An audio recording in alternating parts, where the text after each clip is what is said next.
잘 들어보는 한국사 1주차 두 번째 강의는 이련 스님이 쓴 삼국유사 집필 동기에 대한 글입니다. 이 글의 학습 목표 역시 사가가 쓴 글, 사료, 전문 해설자들의 해설, 해당 학자의 논문을 비판적으로 검토하여 수강생들의 역사 현장 재현 능력 및 미래 역사 재구성 능력 함량을 목표로 하고 있습니다. 이를 위해서 1차적으로 해당 사료를 읽는 능력을 향상시켜야 하는데 사가가 쓴 글을 읽으면서 사가의 글 쓴 의도를 명확히 파악해야 합니다. 해설 역시 전문학자가 쓴 글입니다. 그러므로 해설자의 해설과 사가의 글 쓴 의도와 어떤 관계에 있는지 동영상을 보고 보고 있는 여러분들이 면밀히 파악해야 할 그런 일이고요. 사가의 사료와 해설자의 해설에 만족하지 말고 최소한 전문학자들의 논문 한 편 이상 읽고 해당 학자가 사가가 글 쓴 의도를 얼마큼 심화시켰고 확대시켰는지에 대한 검토가 필요합니다. 이 과정을 통해 여러분들의 역사 현장 재현 능력 및 미래 역사 재구성 능력이 함양될 것입니다. 부수적으로 역사 논문 작성의 능력도 아마 자신이 모르는 사이에 커져 있을 것이라고 저는 기대하고 있습니다. 오늘 우리가 다루려고 하는 이련 스님의 삼국유사 집필동기는 삼국유사라고 하는 책에 쓰여져 있습니다. 거기에 제1편이 기편인데 기편에 쓰여져 있습니다. 내용을 보겠습니다. 먼저 한자를 읽어보겠습니다.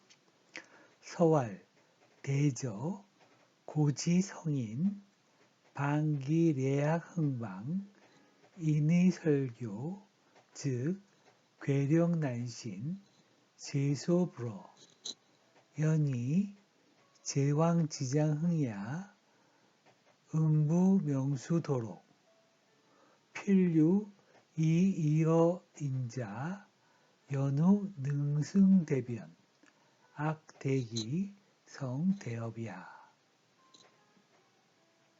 여기서 우선 괴령난신이라고 하는 것은 이성적으로 설명하기 어려운 불가사의한 존재나 현상을 말하고요.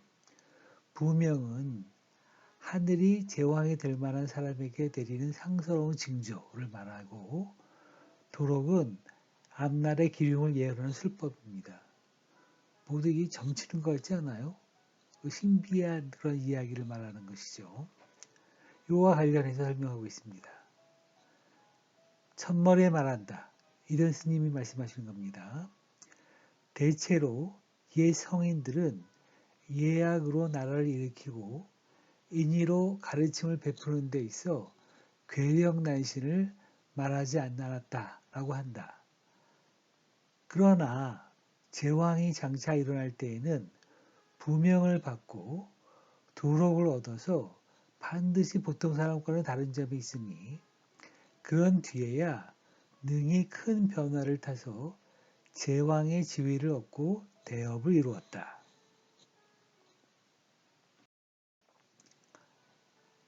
구로 하출도 낙출서 이성인작. 하출도라고 하는 말은 황하에서 그림이 나온다고 하는 건데, 복희씨 때 황하에서 커다란 역마가 등에 지고 나온 55점의 그림을 말하는 것입니다.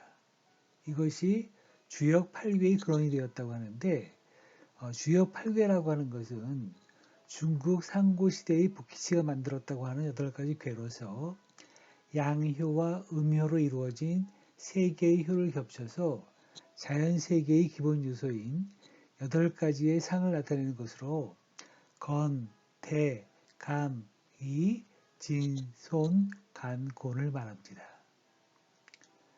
낙출서는 우왕이 홍수를 다스릴 때에 낙수에서 나온 거북 등에 있었다는 45개의 점으로 이루어진 9무늬로서 서경의 홍봉부주의 기원이 되었습니다. 이 홍범구주라고 하는 것은 중국 하나라 우왕이 남겼다는 정치 도덕의 9가지 원칙인데 오행, 오사, 팔정, 오기, 황극, 삼덕, 계의, 서직 및 오복과 육국을 말하는 것입니다. 서경에 홍범에 수록되어 있는데요. 이게 그 유명한 하도낙수라는 뜻입니다. 즉 황하에서 그림이 나오고 낙수에서 글이 나왔다. 그런 것은 바로 성인이 나올 수 있었던 어떤 징조를 보여주는 것이다. 이런 말인데요. 그런 까닭으로 황하에서 그림이 나오고 낙수에서 글이 나옴으로써 성인이 나왔으며 이지 홍, 요, 신모의 탄희, 용, 감, 여등이 주염했는데 희는 복희씨를 얘기합니다. 중국 상고시대 제왕으로서 사망 중에 읍등가는 인물이라고 얘기를 하고요.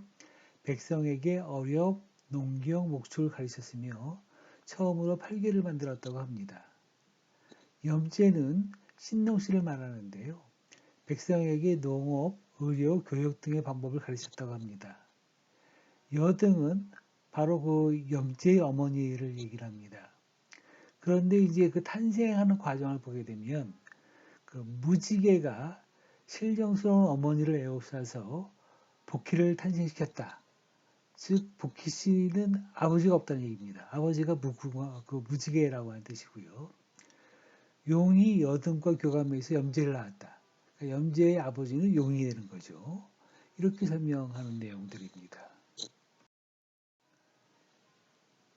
황하, 유공상지야, 유신, 동자친 백제자, 교통이생소호, 간적 탄난이 생설 이렇게 하는 건데 황하는 소씨의 어머니인데요. 소씨는 중국 상고시대 제왕으로서 황제의 아들입니다. 소금천씨라고도 불렸다고 하죠.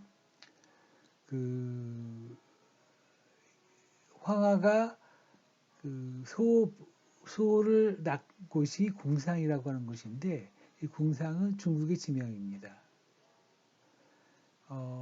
백제는 오방신장의 하나로서 가을을 맡아보는 서쪽 신입니다. 진나라를 상징하기도 하고요. 진나라의 임금을 상징한다고 하기도 하고요. 간적은 중국 상고시대 유영시의 장녀로서 후에 제국의 비가 된 그런 인물입니다. 일찍이 형구의 물에서 모욕하다가 제비가 떨어뜨린 알을 얻었는데 잘못 삼켜서 임신이 있어 설을 낳았다고 하죠.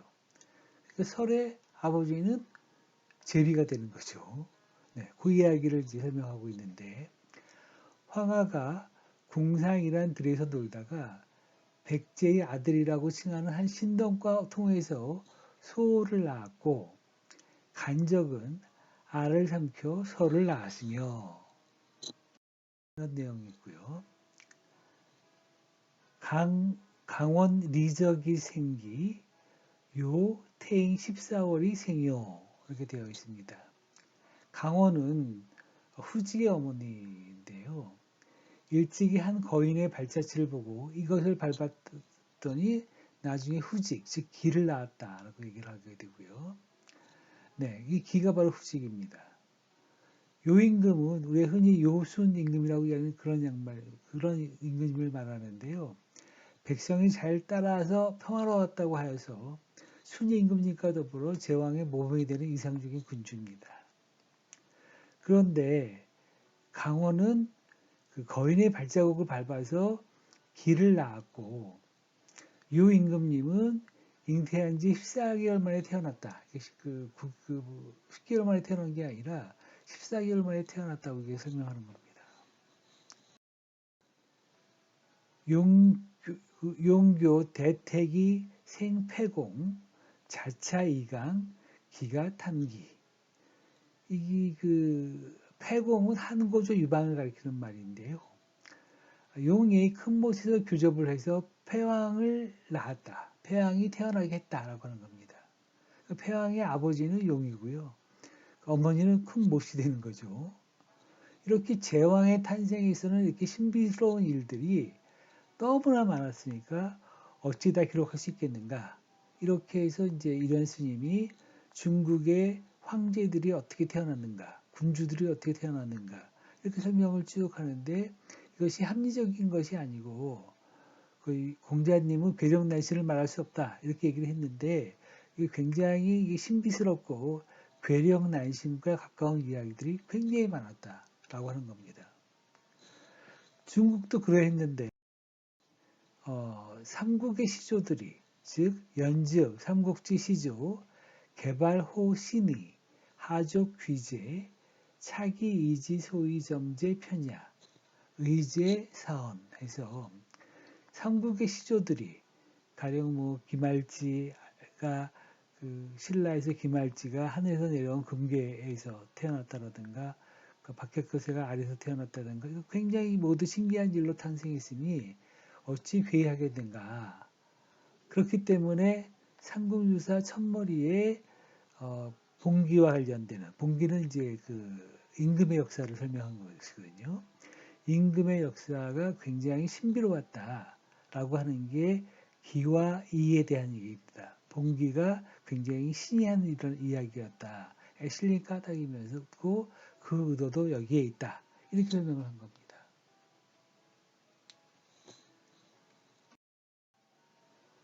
이렇게 보게 됐을 때 이렇게 군문과 원문을 통해서 그 역사가 이련이 하고 싶은 말이 뭐였겠는가라고 하는 건데 대략 예성인들은 그 공자를 얘기하는 것이요. 예약으로서 나라를 일으키고 인의로 가르침을 베푸는 데 있어서 괴력난신을 말하지 않았다. 라고 얘기를 했는데 사실 중국의 역사를 보니까 제왕이 장차 일어날 때 부명을 받고 도록을 얻어서 보통 사람들과 굉장히 다른 점이 있었다는 거죠. 그런 뒤에야 능히 큰 변화를 타서 제왕의 지위를 얻고 대업을 이루었다. 그럼으로써 우리나라 같은 경우에 삼국의 시조들이 모두 신기한 일로 태어났으면 어찌 괴이하겠는가. 이것이 책머리에 기입편이 실린 까닭이며 그 의도는 여기에 있다. 이렇게 설명을 했는데 어때요? 이련 스님보다 앞선 세대 때 그 유명한 김부식이 그 삼국 사기를 썼죠. 그렇죠? 그러면서 이제 어떻게 얘기했냐면 나는 괴력난신을 얘기하지 않고 유교적 합리주의를 갖고 삼국 사기를 썼다라고 하니까 이런 스님은 뭔 소리냐 그런 얘기가 다 맞는 얘기라고 할 수는 없다. 나는 오히려 괴력난신 신인사관으로서 삼국유사를 쓰겠다. 이런 선언을 하게 되는 거죠. 이렇게 일단 내용을 한번 정리해보고 생각해 봅시다. 그리고 이 정리된 얘기의 주된 내용을 사실은 이제 전문학자 해설에서 과연 그 주장, 사가의 주장하고 어떻게 되어 있는가를 이제 앞에서는 그 김부식에서는 이제 그 해설 위편에 그 얘기를 간단하게 적어 놨었잖아요. 여기서는 그 부분을 일부러 뺐습니다. 왜냐하면 그 생각을 슬라이드에서 보지 말고 여러분의 머릿속에서 보라는 그런 얘기입니다. 그러면 과연 젊은 학자는 해설을 어떻게 했겠는가? 이 내용을 한번 보도록 하겠습니다. 전문 학자 입장에서 본다면 삼국유사에서는 지은이 일련의 소문이 따로 전하지 않기 때문에 기편 앞에 붙은 머릿말, 서왈이라고 하는 것이 삼국유사 전체를 통해서 일련의 목소리가 개입된 아주 유력한 부분이다. 라고 얘기를 하게 되면서 그 일련 스님은 제왕의 탄생과 관련해서 괴력난신 이야기가 많이 있음을 중국 사례를 들어서 말하면서 우리 삼국 시조가 모두 신비로운 일로 탄생했다는 것은 아마 전혀 괴이하지 않은 것이다. 이렇게 역설하고 있죠. 이 주장은 이련 스님이 얘기했던 부분하고 사가가 얘기했던 부분을 이제 그대로 똑같이 이제 설명하고 있는 그런 부분이기도 합니다. 그런데 여기에 더해서 이제 이련 스님의 그 내력에 대해서 쭉 설명을 하고 있죠. 이련 스님은 어떤 분인가 이렇게 보게 되면 이련 스님은 경주의 수편인 장상군에서 아버지 김원정, 어머니 이씨 사이에서 태어났고요. 처음에 이름은 견명이라고 얘기를 했으니까 이름이 김견명이었다가 뒤에 이제 이전으로 바꿨습니다. 9세에 이제 무량사에 들어가서 공부를 했고 14살 때 설악산 진선사로 출가해서 구족계를 받았고 선종 가지산문에 속하게 되었다고 합니다. 그러고 난 다음에 여러 선문들을 방문해서 수행하면서 22세에 이미 그 이름이 알려져서 선종 구산문 중에서 아주 우두머리가 되었다고 하고요. 1227년에 승과에 합격해서 한 후에 대몽 항쟁기인 20여 년간 주로 수행에 정진했었고 무인집권기하고 이게 맞게 되죠. 또 무인집권기의 최씨 정권이 몰락하고 이제 강화도 정부가 몽골에 항복하고 난 이후에 강화에 초청되어서 선월사에서 이제 활동을 했다 이렇게 설명을 하고 있습니다. 이후에 이제 경상도의 여러 사찰에서 주석하고 이제 가지산문의 재건에 힘을 쏟다가 1968년도에 원종의 명으로서 운해사라고 하는 사찰에서 교정스님, 선정스님들을 모아놓고 대장, 낙성회, 회향, 법회라고 하는 것을 주관해서 불교계 그 최고 승려로 자리 잡았었고요. 72세 때인 1277년 충렬왕 때에 운문사에 주석하였다가 1283년도에 이제 국전에 책봉되었었고 1289년도에 이제 인각사에서 입적하신 그런 스님이십니다. 상궁유사는 일현 스님이 말년에 그 완성한 그런 역사책입니다. 그 당시는 어떤 사회였었냐면 고려가 원에 완전히 이속되어서 원의 문화가 널리 퍼지고 또한 그 원의 일본 정벌로 인한 부담으로 사회가 굉장히 피폐해진 그런 시기였었습니다. 그런 시대에서 그 상무육사를 편찬하게 됐는데요. 그 편찬 동기는 굉장히 그 열악한 국가적 상황과 그러한 상황에 대처하지 못하는 자신, 그리고 가지산문의 시대적 상황과 이에 대한 반성에서 비롯되어 있습니다. 이 때문에 그는 이제 상무육사를 통해서 민족적 자주정신과 불교를 통한 민중구원을 굉장히 많이 강조할 수밖에 없겠죠.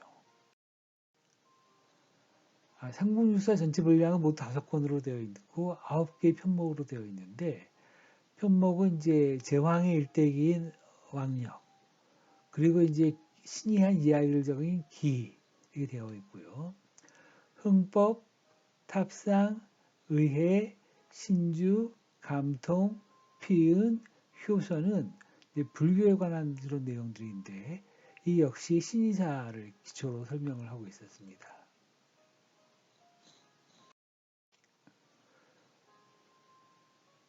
우리가 그 사가의 그 글쓴 의도에서 봤던 것처럼 이런 스님은 우선 논어에서 공자가 그 괴력난신을 말하지 않는다 하는 점을 비판하였는데요.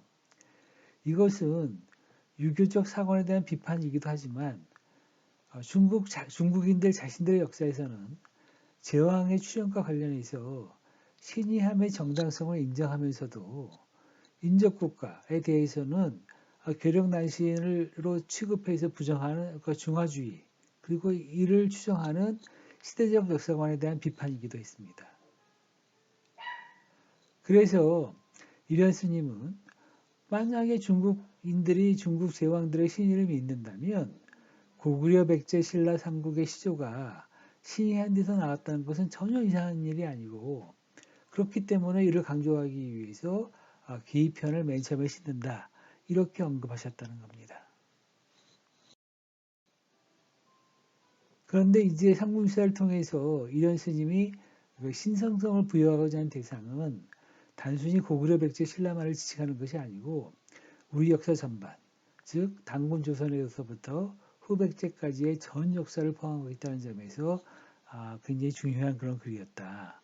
이렇게 이제 해설을 하고 있습니다.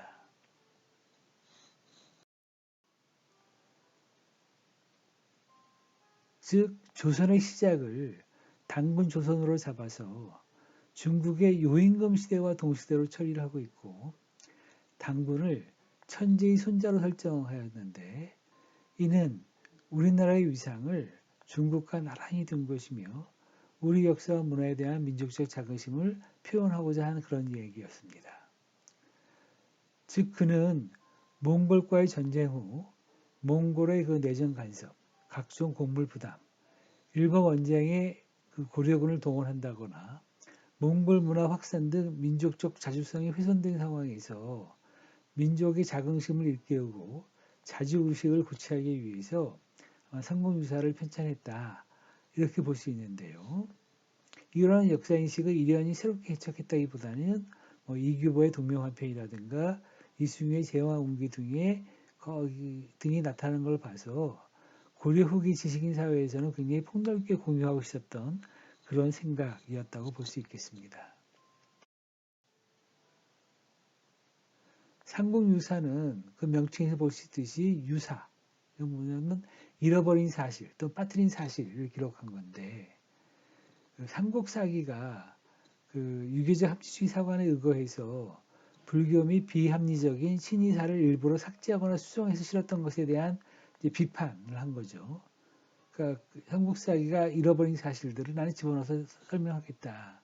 보충해서 설명하겠다. 이렇게 해서 편찬된 책입니다. 그래서 이런 스님은 우리 역사와 관련되는 신의사를 중심으로 자료를 수집 편집하여서 민족적 자주의식을 고취하고자 한 그런 거였습니다.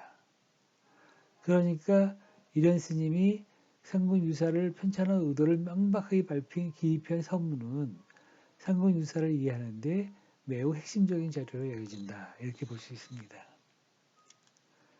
여기까지 여러분들이 그 사가의 사료하고 해설자의 해설을 한 다음에 그 여기서 해설자가 그 하고 싶은 말이 뭐냐라고 하는 것을 이제 통해서 보게 되면 이제 삼국유사 기입편이 이련의 목소리가 개입된 유일한 부분이고 이제 그 이련이 그 제왕의 탄생과 관련해서 중국의 사례를 들어 말하면서 우리 삼국 시조가 모두 신비로운 일로 탄생했다는 것은 전혀 회의하지 않은 것이다.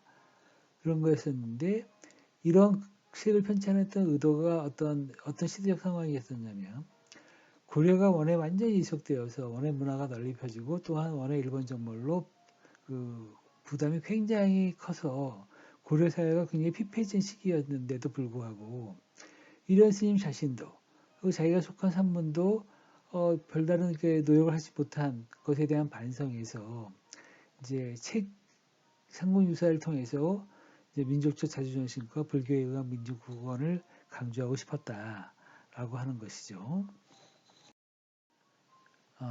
거기에 대해서 그렇던 얘기들인데 특히 이제 삼국유사를 통해서 이런 스님의 신성성을 부여하고자 하는 대상은 단순히 고구려, 백제, 신라말을 지칭하는 것이 아니라 우리나라 역사 전반, 단군 조선부터 후백제까지의 천 역사를 포함하고 있고 조선의 시작을 단군 조선으로 잡아서 중국의 요와 동시대로 처리했고 당군을 천지의 손자로 설정하고 이렇게 해서 우리나라의 위상을 중국과 나란히 두어서 우리 역사와 문화에 대한 민족적 자긍심을 잘 표현하고자 했다라고 하는 것이 해설자가 하고 싶은 말인 것 같습니다. 그렇게 되면 여러분 이제 역사가로서 이련이 쓴 삼국유사의 시필동기와 해설자의 해설을 읽고 이제 여러 것들을 이제 정치해낼 수 있었겠죠. 네.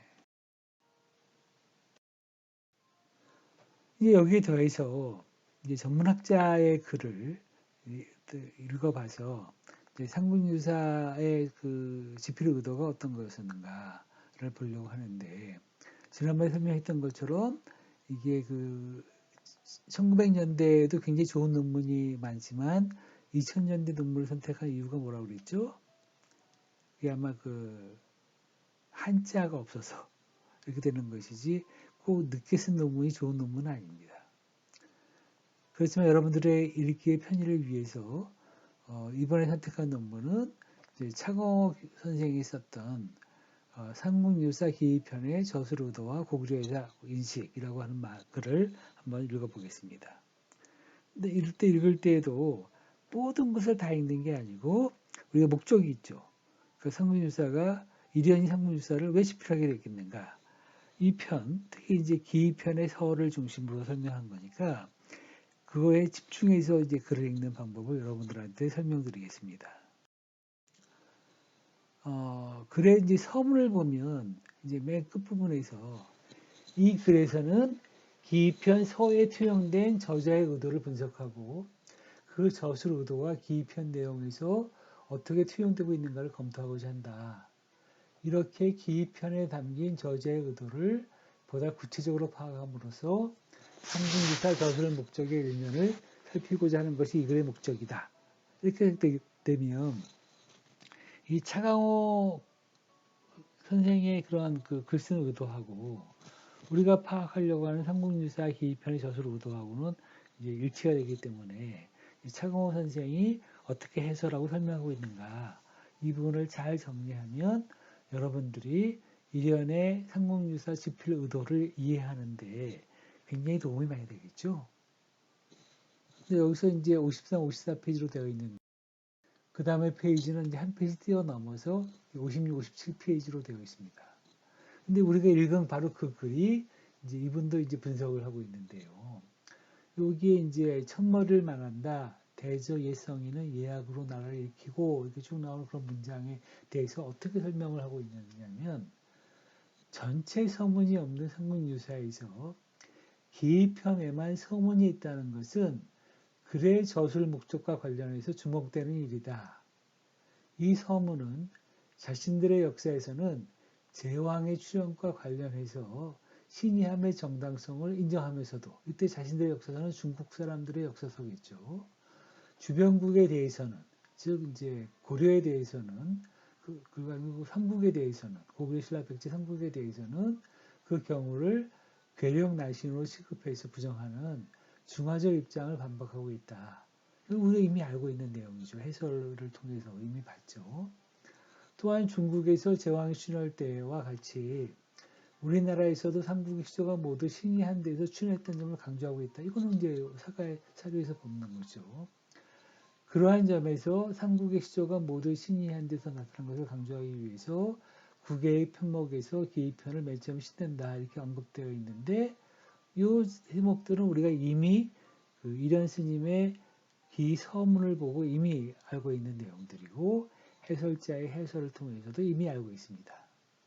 그럼 과연 이 부분이 좀 더 이제 부중 설명이 되고 있는가, 심화되고 있는가, 확대되고 있는가 이걸 한번 여러분 봐야 될 것 같습니다.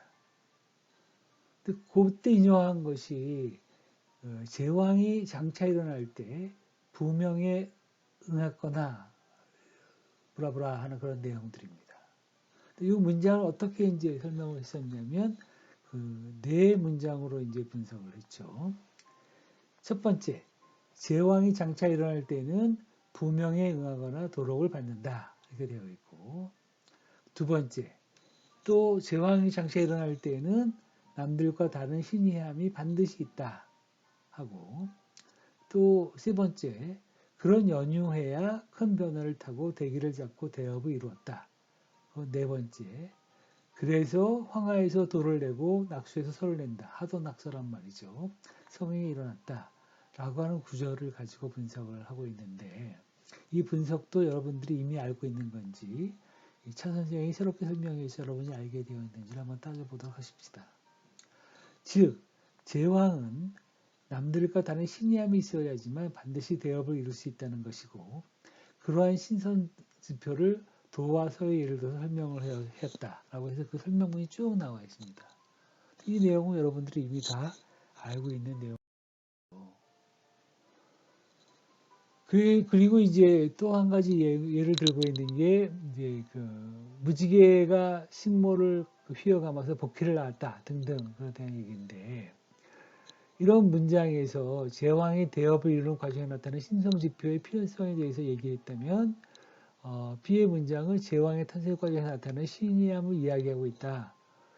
이것도 여러분 다 알고 있는 내용이죠. 그리고 과연 여기서 무지개가 신모를 휘어잡아서 복희를 낳았다. 염제를 낳을 때는 용이 여등을 감동해서 낳았다. 이런 얘기들도 여러분이 다 알고 있는 그런 얘기들입니다. 그래서 여러분들이 논문 쓴다는 거에 대해서 많이 부담을 갖고 있는데 부담을 갖지 말고 그 사료의 원 사가가 역사가가 쓴 사료를 잘 활용을 해서 그 길을 이제 독자들이 읽기 편하게 어떤 순서로 쓸 것이냐. 그럴 때 그 저자로서 본인들이 글 쓰는 의도는 충분히 반영되고 있느냐. 이렇게 생각하면 잘 쓸 수 있을 겁니다. 그리고 이제 뛰어넘어서 59페이지를 보게 되게 되면 서의 내용은 이에 대한 답을 구하고 있다. 즉 삼국의 시조가 모두 신이 한 데서 나타난 것이 어찌 괴이하다 하겠는가 이렇게 설명을 했는데 그걸 이제 본인이 해설하면서 삼국유사 기편 서에서 신성성을 부여하고자 하는 제왕이란 바로 이제 삼국의 시조를 말한다. 그렇다면 대업이란 삼국의 건국을 의미하는 것으로 볼 수 있다. 이건 뭐 여러분들도 추정할 수 있겠죠. 그렇다면 결국 기편의 저자는 그 일현입니다. 삼국의 시조가 탄생하여 부여받은 신성성을 그리고 대업을 이루는 과정에서 나타나고 있는 신이함을 강조하고자 했던 것이죠.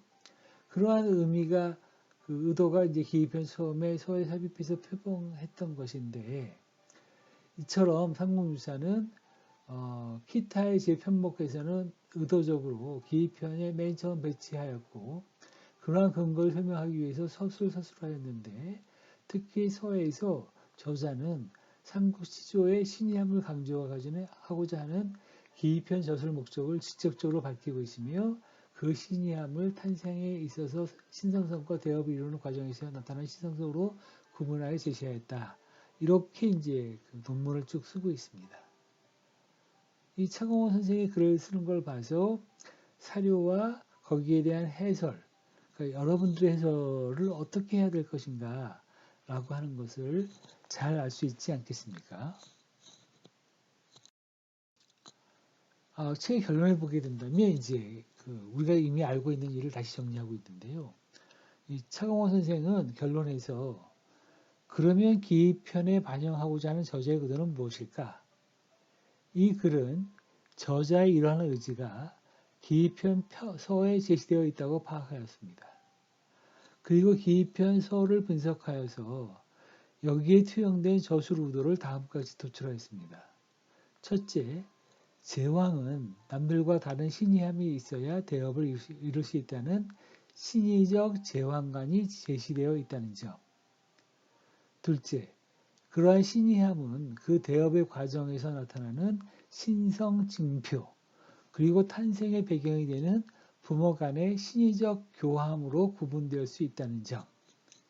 그리고 마지막으로 삼국의 시조가 이러한 신이함을 통해 나타나기 때문에 이를 밝히고자 한 점. 이렇기 때문에 결국 삼국 시조의 탄생과 건국 과정의 신이함을 강조하려는 의도가 기편에 있어서 가장 중요한 저술 목적이었다. 이렇게 설명했는데 여러분들이 생각을 해보면 일현 스님, 사가가 쓴 지필의도 해설자가 쓴 해설에 더해서 이분이 했던 것들은 신의적 제왕관이라고 하는 키워드, 신성징표라고 하는 키워드, 또 신의적 교합이라고 하는 키워드, 그리고 그 삼국의 이런 키워드를 좀 더 첨가한 것이 기존의 사가의 지필의도와 해설자의 해설문과 달리 좀 더 이것이 한 단계 확대하고 심화된 내용이죠. 그러니까 여러분들도 이렇게 그 사료와 그 역사가가 쓴 글이죠. 사료와 그리고 이제 해설자, 전문학자 등 해설문, 그리고 전문학자들이 쓴 논문들을 쭉 보고 읽어가면서 이런 식으로 여러분 스스로가 집필자가 되어서 여러분들의 집필 의도를 충분히 반영시킴과 동시에 집필의 수준을 한 단계 높이기 위해서 적절한 키워드들을 잘 활용해서 그거를 여러분들의 생각처럼 잘 설명해 나가는 것이 필요합니다. 역사논문 작성법을 나중에 하게 됐을 때 키워드들을, 그러니까 논문을 읽으면서 키워드를 한 15개 정도를 찾으라고 얘기를 많이 하는데 그 키워드들을 찾게 게 됨으로써 본인이 키워드를 만들 수 있는 능력들을 충분히 키울 수도 있게 되는 그런 역할을 하게 됩니다. 여기서 키워드로서 삼국유사, 기의, 고구려 인식 이렇게 키워드를 잡았는데 이런 키워드는 잘못 잡은 거예요. 그러니까 이분의 집필 의도라고 한다고 한다면 신의적 제왕관, 그리고 신성징표, 그리고 신의적 교합 이런 게 키워드가 돼야 되는데 그렇게 쓰지 않고 키워드 잡는 방법을 몰라서 차강호 선생은 이렇게 썼던 거라고 볼 수 있습니다. 키워드 잡는 것의 중요성을 이해할 수 있겠죠? 네. 지금까지 우리는 자료로 보는 한국사 수업의 첫 번째 사례로서 고구려 시대 불교 스님이자 역사학자인 이련큰 스님의 삼국유사 집필 동기라고 하는 사료와 전문학자의 해설, 그리고 역시 전문학자의 논문을 살펴봤습니다. 이런 수업이 한 학기 내내 진행될 것이고 이제 두 번째 역시 제가 했지만 앞으로는 여러분 스스로 자료를 만들어서 수업 시간에 발표하는 그런 시간도 가질 겁니다.